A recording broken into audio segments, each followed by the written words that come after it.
నమస్తే డాక్టర్ నమస్తే గారు. అండి. డాక్టర్ గారు చాలామంది ఈ నడుము నొప్పిని స్పాండిలైటిస్ లేదంటే లంబార్ స్పాండిలైటిస్ అని అంటూ ఉంటారు. లైక్ అసలు ఇది రావడానికి రీజన్స్ ఏముంటాయి? చాలామంది సర్జరీ దాకా వెళ్ళిపోతూ ఉంటారు. అంత నెగ్లెక్ట్ చేస్తూ ఉంటారు. సో, స్టార్టింగ్‌లోనే అసలు ఎలా గుర్తించాలి? ప్రతి నొప్పిని నడుము నొప్పి, లంబార్ స్పాండిలైటిస్ పెయిన్ అని మనం అనుకోవచ్చంటారా? ప్రతి నొప్పిని మనం స్పాండిలైటిస్ అని అనుకోవాల్సిన అవసరం లేదు. చాలామంది ఏంటంటే నెగ్లెక్ట్ చేస్తా ఉంటారండి. ఎందుకంటే నడుము నొప్పి స్టార్ట్ అవ్వంగానే ఏం చేస్తాము? ఎళ్లి పెయిన్ కిల్లర్ ఏసుకుంటాం. దగ్గరలో ఉన్న మెడికల్ షాప్‌కెళ్ళి. పెయిన్ కిల్లర్ ఏం చేస్తుంది? పెయిన్ తగ్గిస్తుంది. కానీ మెయిన్ స్పాండిలైటిస్ అంటే స్పాండిలోసిస్ గాని, స్పాండిలైటిస్ ఏమవుతుంది? ఫర్ ఎగ్జాంపుల్ నడుము నొప్పి అనుకో లంబార్ స్పాండిలైటిస్ అంటే ఎల్ స్పైన్ అంటాం.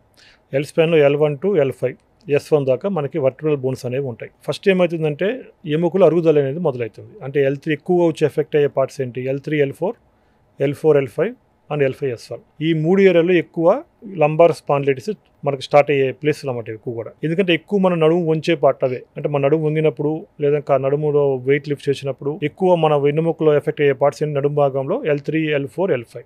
ఈ 3 పార్ట్స్ మీద ఎక్కువ ప్రెజర్ ఉంటుంది కాబట్టి ఈ L3, L4, L4, L5, L5, S1 మధ్యలో ఉన్న ఎముకలు అనేవి తొందరగా అరుగుదల అయ్యే ఛాన్స్ ఉంటుంది. ఈ అరుగుదలనే మనం స్పాండిలోసిస్ అంటాం. అంటే ఎముకల అరుగుదల స్టార్ట్ అయినప్పుడు ఆ ఏరియాలో నడుము వరకు పెయిన్ అనేది వస్తూ ఉంటుంది.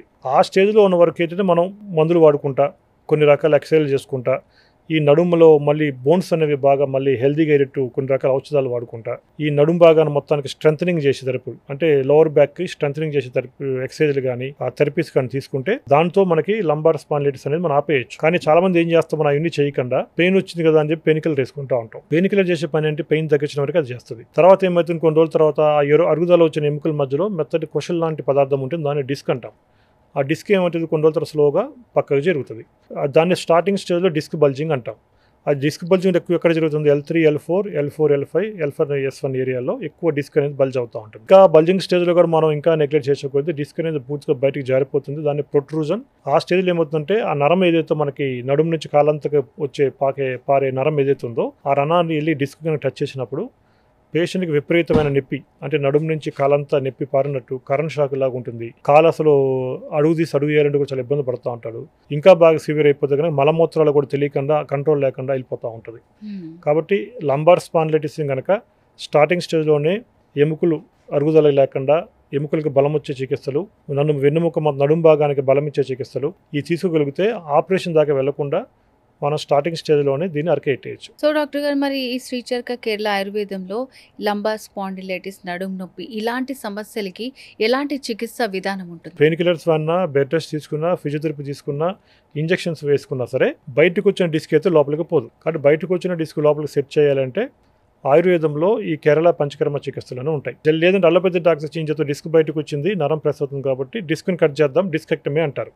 కానీ డిస్క్ కట్ చేసిన వాళ్ళు ఏమవుతుంది, ఆ ఏరియాలో గ్యాప్ అనేది అలాగ ఉండిపోతుంది. ఉండిపోయినప్పుడు ఆ పైన డిస్క్ కానీ కింద డిస్క్ కానీ మళ్ళీ ఎఫెక్ట్ అయ్యే ఛాన్సెస్ ఉంటాయి. కాబట్టి ఆయుర్వేదంలో డిస్క్ అనేది కట్ చేసి ఆపరేషన్ లాంటిది లేకుండా ఈ నడుము నొప్పి అంటే స్పాండిలైటిస్, ఈ సయాటికా డిస్క్ ప్రాబ్లమ్స్కి 3 స్టేజ్లు ఉంటాయండి ట్రీట్మెంట్. ఫస్ట్ పేషెంట్ యొక్క కంప్లైంట్ ఎందుకు వచ్చింది, మళ్ళీ రాకుండా ఏం చేయాలి, ఈ 3 స్టేజ్లు మేము ట్రీట్మెంట్ చేస్తాం. కాబట్టి పేషెంట్కి ఇప్పుడు తగ్గడమే కాదండి, భవిష్యత్తులో కూడా మళ్ళీ ప్రాబ్లం లేకుండా ఒక శాశ్వత పరిష్కారం రావాలి అంటే ఆయుర్వేదంలో చెప్పిన కేరళ పంచకర్మ చికిత్స తీసుకుంటే ఈ lumbar spondylitis, sciatica, L4, L5, L5, S1, L3, L4 disc problems ఉన్న వాళ్ళకి గ్యారంటీగా శాశ్వత పరిష్కారం దొరుకుతుంది. సో, ఇలాంటి సమస్యలన్నీ అంటే దాదాపుగా మనకి ఎంత టైం పట్టొచ్చు? వాళ్ళకి ట్రీట్మెంట్ విధానము ఎట్లా ఉంటుంది? ఏం ట్రీట్మెంట్ చేస్తారు మీరు అసలు అన్నారు మీరు? కదా ఇప్పుడు టైం ఎక్కువ పడుతుందని. యాక్చువల్గా పంచకర్మ చికిత్సలు చేస్తే టైం చాలా తక్కువ పడుతుంది. ఇప్పుడు ఇవాళ కొంతమంది పేషెంట్లకి 2 సిట్టింగ్స్ 3 సిట్టింగ్స్లో రికవర్ అయిన పేషెంట్లు ఉంటారు. పేషెంట్ యొక్క బాడీని కూడా, పేషెంట్ యొక్క బలం కొంచెం, పేషెంట్కి కనుక స్ట్రెంత్ ఎక్కువ ఉందనుకోండి వాళ్ళకి రికవరీ చాలా ఫాస్ట్ ఉంటుందండి. పేషెంట్ యొక్క బలం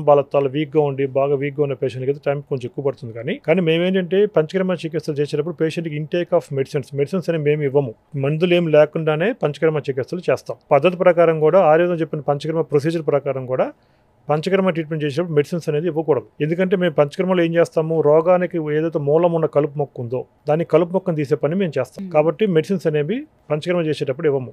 కాబట్టి పేషెంట్కి కూడా కన్ఫ్యూజన్ ఉంటుంది, మందులతో తగ్గిందా, మనం చేసే ట్రీట్మెంట్స్ తగ్గిందా అనే కన్ఫ్యూజన్ లేకుండా పంచకర్మ ట్రీట్మెంట్తో చేస్తే కనుక రిజల్ట్ చాలా ఫాస్ట్ వస్తాయండి. మేబీ మందులతో చేస్తే కనుక టైం పడుతుంది. ఎందుకంటే మన ఆయుర్వేదిక్లో పెయిన్ కిల్లర్స్ అంటే ఏమి ఇవ్వం మేము. ఈ పెయిన్ ఎందుకు వచ్చింది, పెయిన్ రాకుండా ఏం చేయాలి, భవిష్యత్తులో మళ్ళీ ఇబ్బంది లేకుండా వెన్నుముకకు బలం ఇవ్వాలి, ఈ 3 స్టేజ్ దృష్టి పెట్టి మేము చేస్తాం. కాబట్టి టైం అనేది చాలా ఫాస్ట్గా తగ్గుతుంది. పేషెంట్ రికవరీ చాలా ఫాస్ట్గా ఉంటుంది.